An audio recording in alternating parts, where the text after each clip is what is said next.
I told the guys in our opening meeting, if we would have fielded 2 teams at Kenyon last year, we'd have had 1 team in the top 10, and we'd have had our second group probably in the top 30. So, I'm looking forward to seeing exactly how good we're going to be.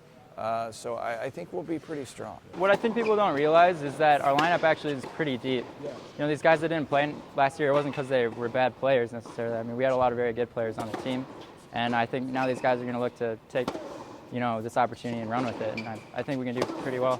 Right now, we're going to have a lot of people looking at us that we're rebuilding, but I think a lot of them are ready, and they've been talking about how the coaches have, at least, about how everyone needs to be prepared and get ready for challenge matches and stuff like that.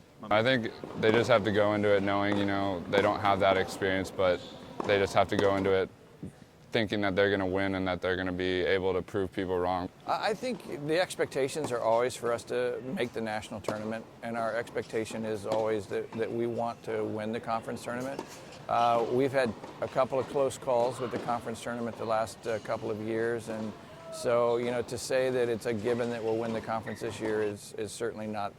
It's not a positive right now. I think we can win the conference. I think we could get upset. I think DePaul and Denison could both upset us, because you have 3 teams that are all in the top 30 in the country. So that's a pretty strong conference tournament. So.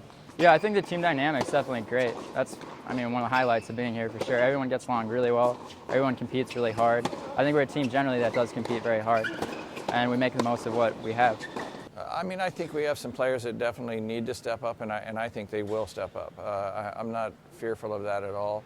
I think we've got to make sure that our doubles are good again, because we basically are losing every doubles team that we had. So that's going to be important, but we had a good showing in doubles in the fall. We had 2 teams make it to the semifinals of the ITA regional. So, those 2 teams continue playing like that, then our doubles will be pretty strong, and we just need to find some other really strong teams that can play doubles well together.